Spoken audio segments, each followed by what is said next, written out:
Before we start today's episode, I want to share a lovely review of the podcast with you all. This one is titled My New Favourite Podcast and comes in from Gandalf the Greyish via Apple Podcasts. They say, Hana has a great interview style and makes the content so engaging. It feels like we're all friends just sitting around the table, having a coffee and a chat. I can't wait to listen to more. Thank you so much, Gandalf the Greyish, for your lovely review. I'm so glad to hear how the podcast makes you feel, and thank you for sharing this with me. Welcome to Witch Talks, a series for spiritual seekers, witches, and enlightened souls. I'm Hana the Suburban Witch, an intuitive tarot reader, astrologer, and eclectic witch, and I hope you're ready to get up close and personal with your favourite witches. In today's episode, it is another Witch Talks Minisode with yours truly, where I'm not interviewing any other witches, but just sharing some of my own witchy advice with you all, talking all things witchy. Today, let's chat about insomnia, and I'm going to give you my own little witch's guide to beating insomnia, because it's something I have struggled on and off with basically my entire life. And we all know that feeling when you realize you've been trying to fall asleep for longer than the time you have left to sleep. It's not very good. Or when you check the clock and quickly calculate if you fall asleep right now, you'll have exactly 3 hours, 21 minutes and 17 seconds of sleep before you must wake up. I'm sure insomnia affects us all at one point or another in our lives, and sometimes it's a short-term issue, often due to anxiety, stress, sometimes medication, but there are some people who have long-term or chronic insomnia that can last for a month or more. So I'm going to cover a myriad of tips for beating your insomnia, and this will cover herbs, spells, crystals, sound, meditation, and creating a sacred sleep space, which are all my witchy tips to help you in beating insomnia, along with some non-witchy tips as well. So just briefly, what causes insomnia? Well, short-term insomnia is usually caused by a spike in stress and anxiety, increased caffeine consumption, new medications, or even excitement. Like, I definitely couldn't sleep the night before my wedding, and I knew I needed my beauty sleep, but instead stayed up well past 2 a.m. looking at horrible medical images. There was an Instagram account my bridesmaid showed me of all these very graphic, like pimple popping and surgery images on this Instagram account. It was a deep, wild ride and fascinating. And that's what I did the night before I got married. But anyway, just because it's a short term or just lasts a couple of days thing, it doesn't make it any less annoying when you can't fall asleep. Although when you're excited about something, it's a different kind of vibe, isn't it? Now, chronic insomnia is often caused by persistent high stress, anxiety disorder, other mental health concerns, or as a response to a traumatic event such as a death, illness of a loved one, divorce, job loss, and yes, even the global pandemic has definitely caused some chronic insomnia for some people out there. But how do we beat it? Well, there are several witchy tips to beating insomnia, and I will list them all here for you. But before we get started, it's crucial that I remind you witchcraft, spirituality, all of the advice that I give you here does not take the place of medical advice. These are witchy tips, and they are not a supplement to standard medical health care. And I always recommend you consult your doctor alongside any spiritual additions to your life. The world is not black and white. You don't have spirituality or Western medicine. You can use them together. So the first thing to look at is your sleeping space. Are you putting yourself in the right environment to foster good sleep? Some things to be wary of are lights, electronics, temperature, and habits. So let's talk about lights and electronics first. We all know that artificial light can impact our circadian rhythm, even more so if it is blue light, which is often found in our phones, computer screens, and TV screens. You can combat this by wearing blue light filtering glasses or abstaining from screens after 8 or 9 p.m. at night. If you're really struggling with sleep, I'd suggest going a couple of days without using electrical lights at all and trying to sleep with the sunrise and sunset if possible.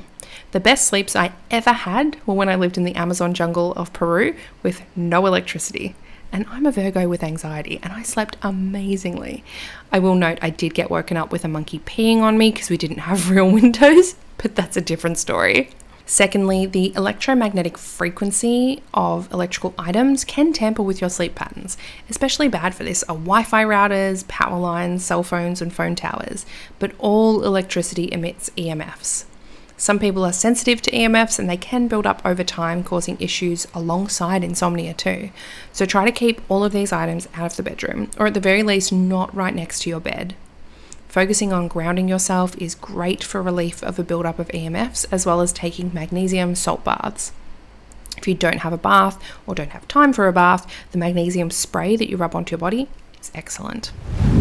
Now let's talk about temperature. We often think we want the room warmer than we need it for comfortable sleeping, but when we want an ideal sleeping environment, we actually need it a bit cooler. According to the Sleep Foundation, the best bedroom temperature for a comfortable sleep is approximately 65 degrees Fahrenheit, which is 18.3 degrees Celsius. So don't be afraid to peel off a layer of clothes or reduce your thermostat to see if that helps. Now, habits. We are creatures of habit, and giving yourself a bedtime routine is one of the best things you can do for your sleep. Start by choosing an achievable bedtime. So for me, if I tried to put myself to bed at 9 p.m, that would never happen. I don't feel sleepy. That is not my natural sleeping time. So my achievable bedtime is 11:30 p.m. And that is achievable. I can do that, right? So this ensures I'm in bed at that time with the lights out every night. Yes, even on weekends. And then after that, you try setting a wake time that is the same every day too. You might have a routine to follow as well, such as a shower, followed by a cup of tea, reading your book, and then go to bed. And this will help your body know the cues for sleep time. We have a pretty strict routine with our kids from the moment they were born as well. It basically goes dinner or bottle, bath, book, bed.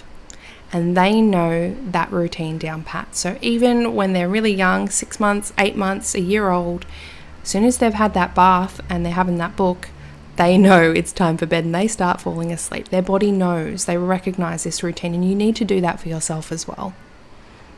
If you want to start getting more sleep, once you've had that achievable bedtime, just start bringing it earlier by about 15 minutes every week.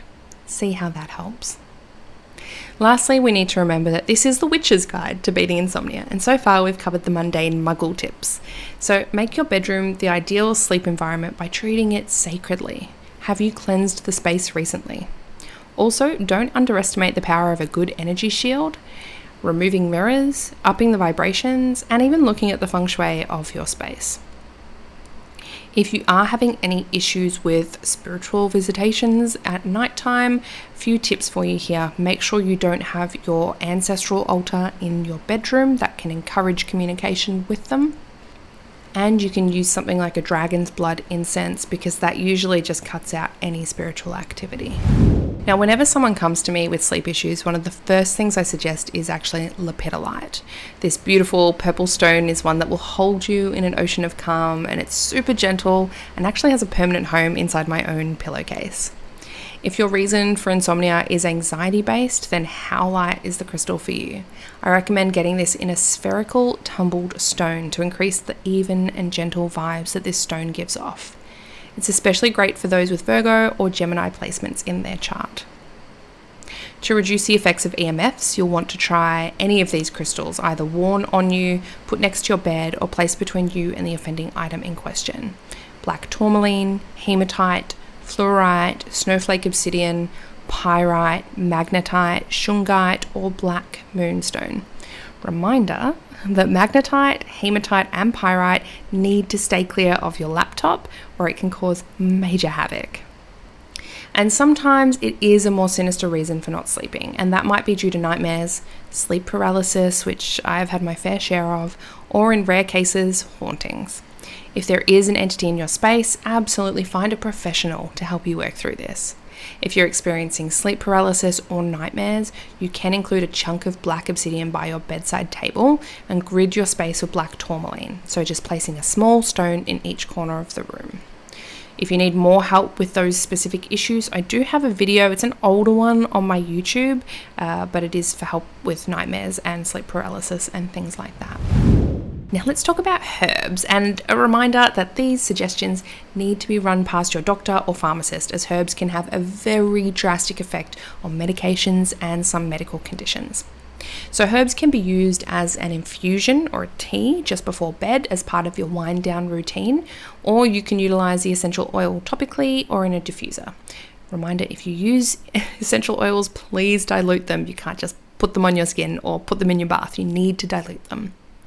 So some people are sensitive to herbs taken internally. So instead, you could also use these sleep herbs in a jar, so a jar spell, a charm bag, or even place some in a bowl to charge up a calming crystal with their energy. When working with herbs magically, you need to remember to connect in with the plant spirit and activate it before you use it. So typical lavender, it's great to sprinkle inside your pillowcase, spray the room, rub the essential oil on your feet once diluted, or even drink it as a tea. It goes beautifully with rose petals. Chamomile is extremely calming for your mind and excellent for calming the nervous system. If you feel anxious, this is the one for you. It's best drunk as a tea infusion and sweetened with some maple syrup or used as an ingredient in a jar or charm bag. If the lavender and chamomile are too mild for you or they don't help, you need to up your game to some valerian. Valerian root is a stinky herb that smells like feet, but I promise it doesn't taste like them. Cats are also drawn to the smell of this herb, and you may need to keep it away up high where they can't reach it. My cat actually prefers valerian to catnip, and I have to keep it on a very high cupboard in the laundry. This is a strong plant and one that I suggest you approach with caution.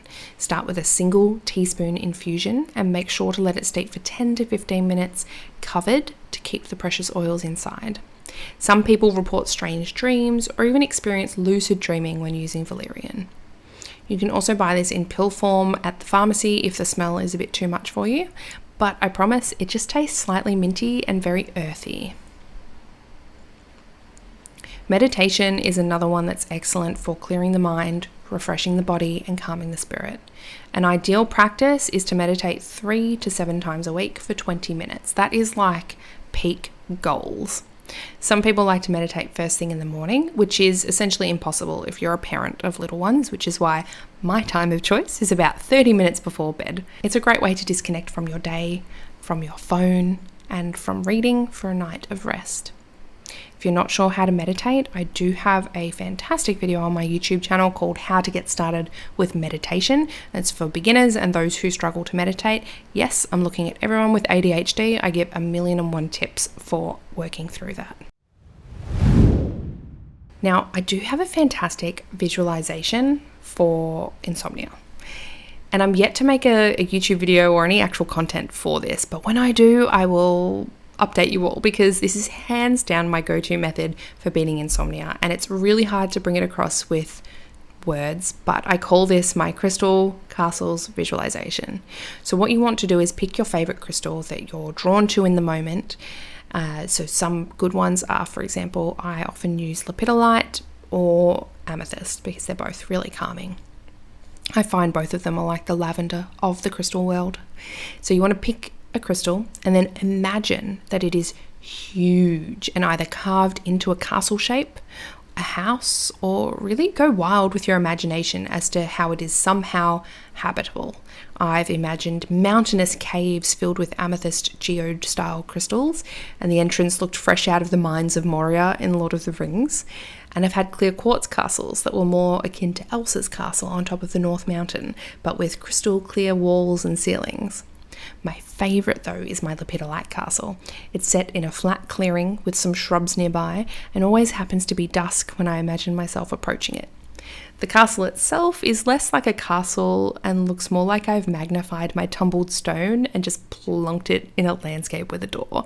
And the door is round like a hobbit door and wooden with tumbled lepidolite stone for a handle and almost like melted lepidolite within the grains of the wood. I want you to get really carried away with this visualization and imagine all the details. Now you knock, the door is opened, and I tend to see an old man welcoming me inside, saying he's been expecting me. The glow from inside is often warm and yellow, and the air smells like butter. But you can imagine any scent or feel to the space that fits with the crystal and follow your intuition here. Remember to tune into the fact that you are indeed surrounded by this crystal energy. You can feel it emanating from the walls, the floor, and the roof. Ahead are 3 hallways. One leads straight forward, one leads up, and one leads down. Pick whichever feels right and start walking. The hallway will have many doors, and behind each one is a different room.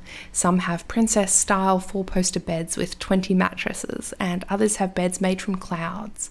There are hammocks, moss mounds, and the limit here is only as far as your imagination can take you. Try as little or as many doors as you need to, and when you see the one that feels right, go in and imagine settling yourself in for the night to go to sleep, whilst the energy pulses in waves from the crystals over your body. Usually by this point, I'm asleep. This is such a powerful visualization, and I'm really excited to hear how it goes for all of you. The next one to chat about is sound, and we've all heard about sound healing, and these days we can simply search for exactly what we need on YouTube. My witchy tip for beating insomnia with sound is to firstly cleanse your space with bells or gongs or a crystal singing bowl, followed by putting on some delta or theta waves and listening to them binaurally if possible, which means you need headphones in. The delta waves are slow and deeply penetrating, and they suspend external awareness and put you into a deep, dreamless sleep. The theta waves are associated with lowered anxiety and the REM sleep that we all need to achieve each night. This is my last witchy tip for beating insomnia, and it's to utilize everything we've already talked about in your spells. I have created a PDF of both of these spells, which you can download as one of my Patreon members. It will be available for the $7 and the $15 tier, as well as all the other amazing perks and tons of value that you get by being one of my Patreon supporters. Head to patreon.com/Suburban Witchery, and as always, all of the links are in the description box below as well. So here are 2 examples of spells you could use. One might be some candle magic. So if you're creating a candle spell to enhance your chance of restful sleep, you'll want a blue or purple chime candle, which is the short burn, maybe 1 to 2 hours, which you can dress in coconut and lavender oil, followed by rolling it in some chamomile flowers. Grid around your candle. This is something I love to do. I've actually not seen any other people do it, but I use a crystal grid around my candle. And for this one, you would use clear quartz, lepidolite, potentially amethyst as well. And say, lavender purple, chamomile white, give me a restful sleep tonight. Set my fears and worries at bay, and let sleep take my troubles away. Burn your candle all the way down, and ideally complete this spell on a Friday or a new moon. Another one is a spell jar, and I love spell jars or charm bags for sleep magic because you want to contain the spell so that it is active for a long period of time and can be carried with you. You may place it by your bedside or under the bed, and if you go away for a night, you can take it with you. When it needs re-energizing, simply shake it or place it on your altar for a day. You can use any of the crystals that we've chatted about, or the herbs as well, petition paper, and stick to colors of purple, blue, and white. I like to pop some black salt in there too as a protection during the astral realm and to stave off nightmares. You can always check out my video tutorials on how to make a spell jar over on YouTube. I really hope these tips help you get the rest that you need, and if something still feels off for you, you can try one of my Chakra Checkup services to see what else may be affecting you right now and how to bring yourself back into alignment and balance. Did you know you can book a chakra checkup with yours truly, Hana the Suburban Witch? This is a little report that can make a lot of difference in your life. This service helps to put you back in the driver's seat and steer away from feeling stuck or blocked and head straight towards alignment and ease. You can see all of our 5-star reviews over on Facebook, Google, or even our testimonials page on the website. Simply head to suburbanwitchery.com to book yours now. Thank you so much for listening, and if you can please leave a rating and review over on Apple Podcasts, that would mean the world to me. Come and follow us over on Instagram at Witch Talks Podcast, and I look forward to catching up with you there. Brightest blessings.